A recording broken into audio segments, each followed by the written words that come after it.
Once upon a time, in a great city filled with technology, there lived a man named Boğaç Han. Boğaç Han had everything: a beautiful house, a fast car, and great success in his work. But the most important thing in the world was missing for him: a child.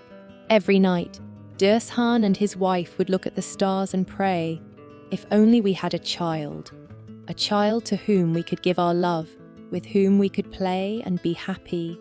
Boğaç Han's wife would look at the flowers in their garden and say, "A child would colour our life like these flowers." One day, Dede Korkut, the wisest man in the city, knocked on their door. Wearing a long cloak and leaning on his cane, he slowly entered. Dede Korkut always knew the right words. Out of respect, Boğaç Han immediately offered him a chair. Dede Korkut smiled and said, "I have news for you. Your prayers have been answered. You will have a son, but this will be no ordinary child. He will be brave and wise enough to change not only your lives, but the lives of all around him." Boğaç Han and his wife were overjoyed. And indeed, soon their son was born. Even as a baby, everyone could see he was special. They named him Boğaç, for he would grow to be strong and courageous. Time passed quickly, and Boğaç grew up. As a child, he played with toy cars, ran in the park, and laughed with friends. But one thing set him apart: his helpful nature. When other children fell and scraped their knees, he was immediately by their side. "Don't worry, we'll help you." He was also fearless, unafraid of the dark, and never hesitating to help others. One day, while his mother was tending flowers in the garden, Boğaç came to her and said, "Mother, when I grow up, I want to be strong like father." "But being strong isn't enough. It's important to help everyone." His mother stroked his head and said, "Yes, my son, you truly are a special child." Soon, everyone in the city was talking about Boğaç. "Boğaç Han's son will become a great hero." And indeed, the time for Boğaç to prove his heroism would come much sooner than expected. Boğaç had now grown into a strong, brave young man. His family and the townspeople were proud of him. Then came the day when Boğaç would demonstrate his courage. The city was hosting the eagerly anticipated technology fair, showcasing inventions of the future. The main attraction was the Iron Bull, a massive robot, as strong and fast as a bull. But a malfunction caused its control system to fail. The robot began destroying everything in its path. People fled in panic. "The mayor announced attention! The Iron Bull is out of control!" The city fell silent. Technicians tried unsuccessfully to stop the robot.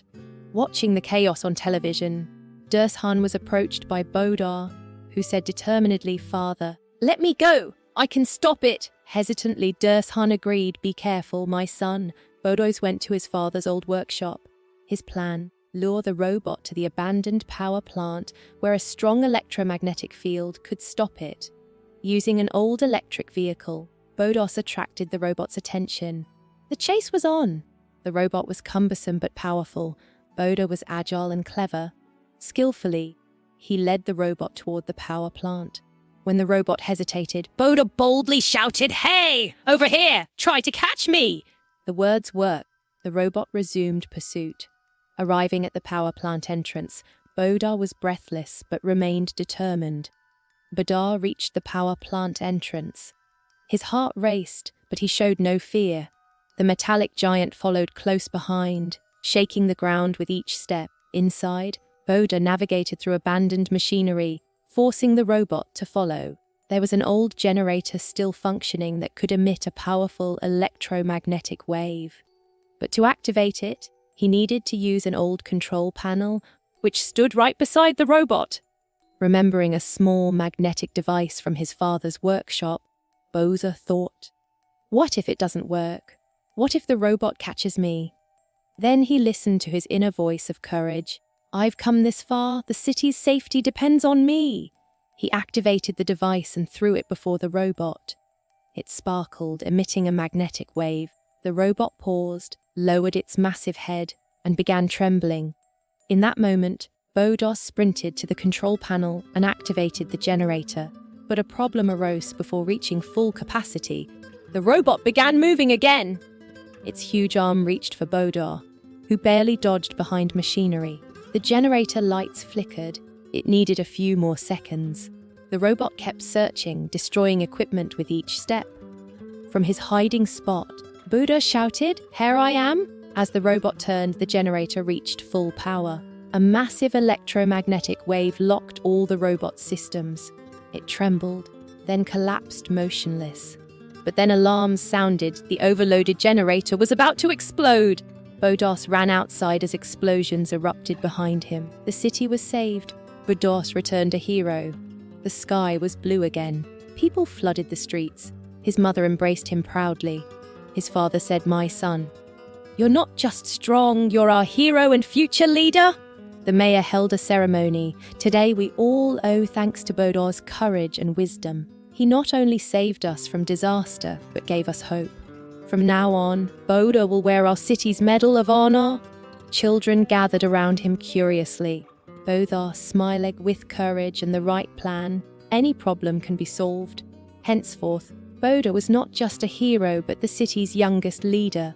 True leadership means thinking of your people, he often said. He modernized the power plant, transformed his father's workshop into a technology center, and began offering free courses.